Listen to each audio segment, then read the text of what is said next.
হচ্ছে আমাদের মাইক্রোমিটার। এখানে আমাদেরকে কী কী বের করতে হবে, প্রথমে দেখতে হবে যে নেম অফ দ্য কন্ডাক্টর, মানে এই টেবিলটায় যা যা দেওয়া আছে, name of the conductor, main scale deviation, sub scale deviation, thimble deviation, তারপর অ্যাড করতে হবে আর বের করতে হবে area, radius, number of stands, total area equals to number of stand into area, এগুলো দেওয়া আছে সব, ঠিক আছে। এবার আমি এইটা দেখে নেবো আমরা যে এটাই কী কী করতে হবে। এটা হচ্ছে মাইক্রোমিটারে, এটা হচ্ছে ফ্রেম, এখানে দেওয়া আছে নামগুলো সব পার্টসের। আর এটা হচ্ছে এনভিল, যেটা হচ্ছে কনস্ট্যান্ট, এটা কোনো কিছু নড়াচড়া করবে না, এক জায়গায় স্থির থাকবে। তার পাশে আছে স্পিন্ডেল, স্পিন্ডেল হচ্ছে যাওয়া আসা করবে, কোনো কিছুর মাপ নিতে স্পিন্ডেল যাবে আসবে, ঠিক আছে। নেক্সট হচ্ছে এটা আছে, এটাকে বলা হচ্ছে লক নাট।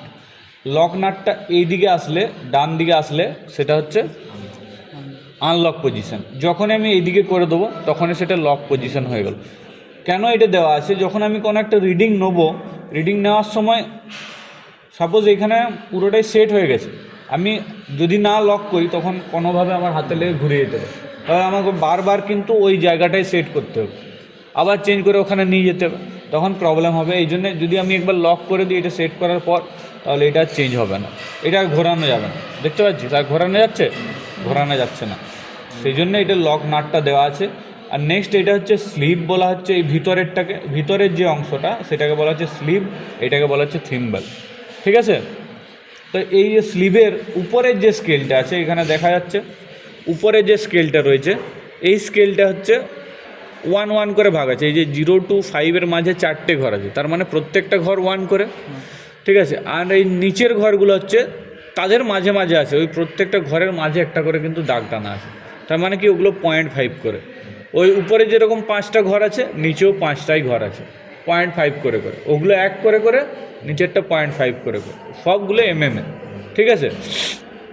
তারপর এখানে একটা স্কেল আছে এই থিম্বলে, এখানে স্কেলেও এই 1 mm করে স্কেল দেওয়া আছে, ঠিক আছে। পজ কর।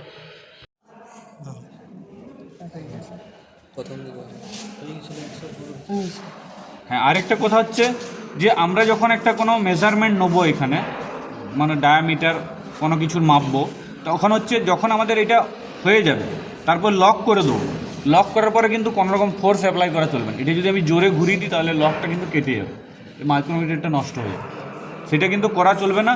আর যখন এই লাস্ট পজিশানে চলে আসবে একদম এখানে এসে টাচ করে যাবে, মানে এই স্পিন্ডেলটা এনভিলকে টাচ করে যাবে, এনভিলকে টাচ করার পর আর কোনো রকমভাবে কোনো ঘোরানো চলবে না, ঠিক আছে। এখানে টাচ করে গেল, এবার কিন্তু আমি আর ঘোরানো চলবে না আমাকে, ঠিক আছে, ওই অবস্থায় থাকবে। যদি আমি জোরে ঘুরিয়ে দিই তখন কী হবে, এটার যে এই ক্ষুদ্রতম ডিভিয়েশনগুলো আছে সেগুলো নষ্ট হয়ে যাবে। কী বললাম বোঝা গেল? তখন দেখবি এই যে 0 পজিশানে এসে থামছে সেটা কিন্তু গোলমাল হয়ে যাবে, 0 পজিশানে আর থামবে না, তখন পেরিয়ে চলে যাবে, মানে প্রত্যেকটা জিনিসের তখন মাপগুলো কিন্তু ভুলই পাবো, সঠিক মাপ পাবো না। সেরকম কোনো জিনিস যখন আমরা মেজারমেন্ট করব, কোনো কিছু ডায়ামিটার বা রেডিয়াস যাই মেজারমেন্ট করবো, এখানে নিয়ে পরে একবার দিয়ে দেবো, খুব হালকা করে টাইট দিতে হবে, খুব জোরে টাইট দেওয়া চলবে না, যেরকম আমরা নাট বা স্ক্রু টাইট দিই খুব জোরে, সেরকম কিন্তু দেওয়া চলবে না। যখনই এখানে টাচ হয়ে গেল আর টাইট দেবো না। কী বললাম বোঝা গেল? এই জিনিসটা সবসময় লক্ষ্য রাখতে হবে, নাহলে কিন্তু মাইক্রোমিটার নষ্ট হয়ে যাবে। তাহলে আমরা একটা ওয়্যার নিয়ে মেজারমেন্ট করে দেখছি।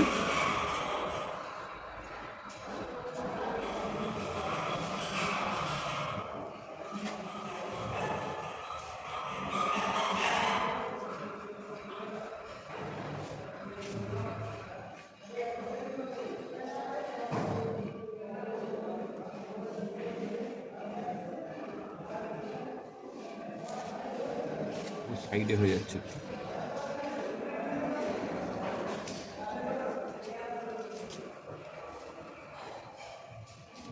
ভিডিওটা পজ করতে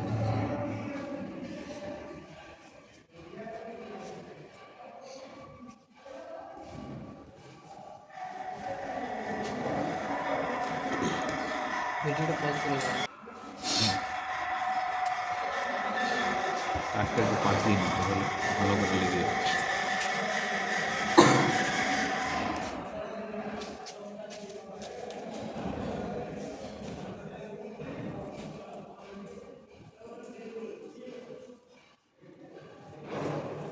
হয়েছে, এটা টাইট হয়ে গেছে, মানে কি দুদিকটা এসে টাচ হয়ে গেছে। কিন্তু এবার যদি আমি জোর দিই তাহলে কিন্তু এ প্রবলেম হয়ে যাবে, জোর দিলে তখন এই স্কেলগুলোর ডিভিয়েশনের প্রবলেম হয়ে যাবে, ঠিক আছে? তখন কিন্তু ভালোভাবে মান পাওয়া যাবে না। আর একটু টাইট দেওয়া যাবে, যেহেতু এটা নড়ছে, আর একটু টাইট দিতে হবে, না হলে হবে না। সামান্য টাইট দিতে হবে যতক্ষণ নিতে পারবে। হ্যাঁ, এত দূর পর্যন্ত দেওয়া যাবে মোটামুটি, ঠিক আছে? ঠিক আছে, এবার আমি এটা লক করে দেবো, ঠিক আছে? হয়ে গেল। এবার যে মাপটা নেবো এইখান থেকে নেবো, শুরু করব। প্রথমে হচ্ছে মেন স্কেল। মেন স্কেলে কটা ঘর আছে? উপরে দেখা যাচ্ছে দুটো ঘর দেখা যাচ্ছে উপরে। উপরে দুটো, জিরোটা বাদ দিয়ে কটা ঘর দেখা যাচ্ছে? একটা ঘর দেখা যাচ্ছে, একটা ঘর দেখা যাচ্ছে। নিচে কটা দেখা যাচ্ছে? দুটো দেখা যাচ্ছে, তাই তো? তাহলে মেন স্কেলে কত? 1 mm। আর নিচে হচ্ছে 1 mm। 1 mm হচ্ছে না অ্যাকচুয়ালি, না, এখানে হচ্ছে 1 হচ্ছে তো, আর এখানে কত আছে? 0.5। তার মানে কত হচ্ছে? 1.5 হচ্ছে। আর এখানে কত হচ্ছে? এই উপরের স্কেলটায় এই তো, এই যে লাইনটা যেটা আছে তার সঙ্গে সোজা সোজা যে স্কেলটা আছে, এইটা যেখানে থাকবে সেখানে। তাহলে এটা কত? 15তে আছে। তাহলে ওইটার সঙ্গে যদি 15 যোগ করা হয় তাহলে কত হবে? 16.5। কিন্তু ওইটা 0.15 ধরতে হবে, ঠিক আছে? এইখানের ডিভিয়েশন হচ্ছে এদিকে লেখা আছে, এই যে 0.01 mm। তার মানে এইখানের যে প্রত্যেকটা ঘর আছে এগুলো সব 0.01 mm করে এক একটা ঘর। মানে তাহলে আমরা যদি এটা গুণ করি 0.01 ইন্টু 15, তাহলে কত হচ্ছে? 0.15। 0.01 ইন্টু 15, তাহলে কত হচ্ছে? 0.15। তার মানে এটা হচ্ছে 0.15 হচ্ছে, আর এদিকেরটা কত হচ্ছে? 1.5। তাহলে 1.5 এর সঙ্গে 0.15 যোগ করতে হবে। আমি দেখিয়ে দিচ্ছি। 1.65। উপরে আমার কত ঘর আছে? একটা, ঠিক আছে? তাহলে 1-এর সঙ্গে আমি যোগ করছি 0.5, ঠিক আছে? তাহলে এটা আমার হলো 1.5 হলো। এবার এইখানে আছে 15 শো করছে, আর এটার আমার ডিভিয়েশন কত এখানে দেওয়া আছে ওই স্কেলটার? 0.01। তার মানে এক ঘর মানে 0.01। তাহলে 0.01 ইন্টু 15 হবে, মানে 15টা ঘর পর্যন্ত গেছে। তাহলে এখানে কত হচ্ছে? 0.15 হলো। এবার হচ্ছে এই 1.5 এর সঙ্গে এটা যোগ করতে হবে, 0.15। এটা যদি যোগ করি কত হবে? 1.65 mm। তাহলে এটার ডায়ামিটারটা হচ্ছে 1.65 mm, ঠিক আছে? তাহলে আমরা এই জায়গাতে লিখবো 1.65 mm। এবার রেডিয়াস যখন বার করবো, তাহলে রেডিয়াস বের করতে গেলে কি করতে হবে? Diameter divide by 2। এটা ডায়ামিটার যদি হয় তাহলে রেডিয়াস বের করতে গেলে 1.65 ডিভাইড বাই 2, ঠিক আছে? এত mm ভাগ করলে যত হবে তত। এবার নাম্বার অফ স্ট্যান্ডস তাহলে কতগুলো হচ্ছে কাউন্ট করে দেখে নেবো এখানে, ঠিক আছে? কাউন্ট করে দেখার পর যতগুলো স্ট্যান্ডস হচ্ছে এই ডায়ামিটারটাকে আমি যদি তত দিয়ে ভাগ, এরিয়াটাকে আমি যদি তত দিয়ে ভাগ করি তাহলে হয়ে যাবে। এখানে total area equals to number of stands into area. এই সূত্রটাই করলেই আমি এক একটা স্ট্যান্ডের জন্য কতটা মাপ সেটা পেয়ে যাব। কী বললে বোঝা গেল? আমি একটা করে দিচ্ছি। এর রেডিয়াসটা কত বেরোচ্ছে? 2 দিয়ে ভাগ করলে 2 8 16, আর এখানে কত? 2 2 4, 2 5 10, তাহলে 0.825 mm। এটা হচ্ছে রেডিয়াস, ঠিক আছে? এবার আমি যদি এরিয়া বের করি, এই ইকুয়ালস টু কী হবে? পাই আর স্কোয়ার। এই যে এখানে সূত্র দেওয়া আছে, পাই আর স্কোয়ার যদি করা হয়, পাইয়ের মান কত? 3.14 ইন্টু 0.825 তার স্কোয়ার, ঠিক আছে? এটা ক্যালকুলেশন করলে কত বেরোবে? কে একজন করে দেখ ক্যালকুলেশনটা। কত হচ্ছে? 0.825 এর স্কোয়ার কর। 0.680। এটা হ্যাঁ, 0.680। তারপরে আরো আছে সব। আচ্ছা, তারপরে হচ্ছে 2.1। কমে গেল কেন? 1.6 এর মতো হবে। 1.6 ইন্টু 2 কেন?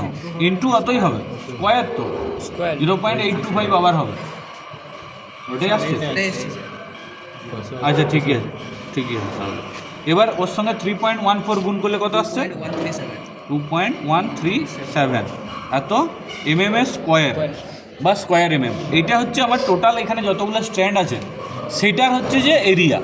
এবার আমি স্ট্যান্ডগুলো কাউন্ট করবো, এখানে কতগুলো স্ট্যান্ড আছে। আমি এটা খুলে দেবো পাকটা খুলে স্ট্যান্ডগুলো আমাকে কাউন্ট করতে হবে। স্ট্যান্ডগুলো বলতে কি এখানে কতগুলো তার আছে, ঠিক আছে। তারগুলো যদি আমি কাউন্ট করি কটা হচ্ছে, 1 2 3 4 5 6 7 8 9 10 11 12 13 14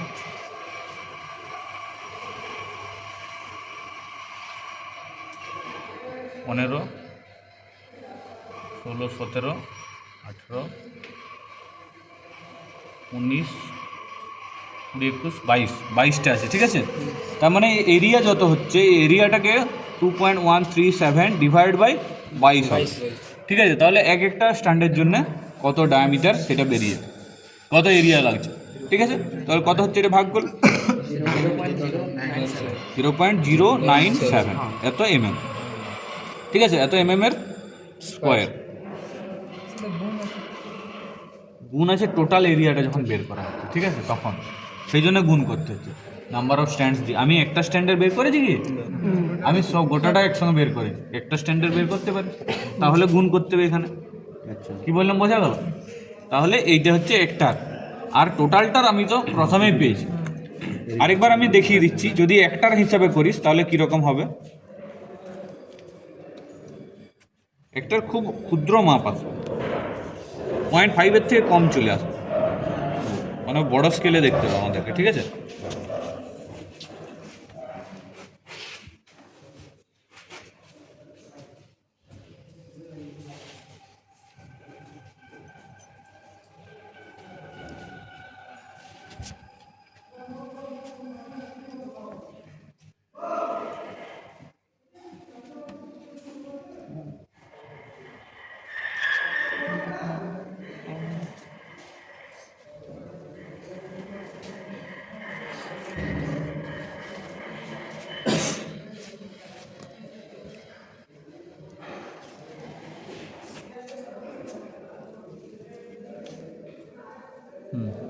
হয়েছে, এবার টাইট করে দিলাম। এবার দেখবো কত মাপ হচ্ছে। কত হচ্ছে, জিরোর পর কার সঙ্গে টাচ করে, জিরোর ওই স্কেলটা মানে উপরের মেন স্কেলটায় কোনো কিছু রিডিং দেখাচ্ছে না, নিচের স্কেলেও কোনো কিছু দেখাচ্ছে না, শুধুমাত্র এই থিম্বেল স্কেলটাতে রিডিং দেখাচ্ছে, তাই তো। তাহলে এইটাই কত রিডিং শো করছে, মোটামুটি 25 26 27 28, তাই তো, 28 শো করছে। তাহলে 28 ইন্টু 0.01, এই স্কেলটা মনে রাখতে হবে। যখনই আমি কোনো একটা রিডিং নেবো তার সঙ্গে 0.01 গুণ করতে হবে, যেহেতু এর ক্ষুদ্রতম কাউন্ট হচ্ছে, লিস্ট কাউন্ট হচ্ছে 0.01, ঠিক আছে। যদি এটা কাউন্ট করি তাহলে কত বেরোচ্ছে, 0.28, ঠিক আছে, 0.28 বার হচ্ছে, ঠিক আছে। এইটা হচ্ছে একটার এত এমএম। এবার এখানে যে মানে রুলটা দেওয়া আছে সেটা যদি আমরা করি, এটা হচ্ছে ডায়ামিটার পেলাম, এর রেডিয়াস বের করব। রেডিয়াস কত হবে, 0.28 ডিভাইড বাই 2, তার মানে কত হচ্ছে 0.14 mm। এবার হচ্ছে এরিয়া বের করব একটার, ঠিক আছে, কত হচ্ছে পাই আর স্কোয়ার, তার মানে 22-এর 7 করে করলে এটা কেটে যাবে, ঠিক আছে, ওই জন্য করছে 0.14 ইন্টু 0.14, 7 2 14, ঠিক আছে। তাহলে এই তিনটেই গুণ করলে কত হবে, 22 2 44, মানে 4.4 হলো। আর এটা হচ্ছে 0.14 এর সঙ্গে গুণ করলে কত হচ্ছে 0.616। এটা হচ্ছে টোটাল এরিয়াটা, ঠিক আছে। এত এমএম স্কোয়ার, এটা মনে রাখবি কিন্তু, এমএম স্কোয়ার হবে। এরপর আমি যদি এটা বের করি টোটাল এরিয়া মানে এই তারটার টোটাল এরিয়া, ঠিক আছে। এটা যদি টোটাল এরিয়া বের করি তাহলে কি করতে হবে, নাম্বার অফ স্ট্যান্ডস কটা পেয়েছি, 22টা, 22 ইন্টু এটা গুণ করতে হবে 0.616, এটা গুণ করলে কত হচ্ছে 13.552, এত এমএম স্কোয়ার পেয়ে গেলাম এটা, ঠিক আছে। এখানে আমাদের একটু ভুল এসছে, কেননা এটা আমি পাকিয়ে দিয়েছে, সেই জন্য আমাদের এখানে রিডিংটা ভুল এসছে, কিন্তু না হলে এই এর সমানই আসতো। কি বললাম, বোঝা গেল? তো এটাই হচ্ছে ভ্যালু। বুঝতে পারা গেছে? পজ করে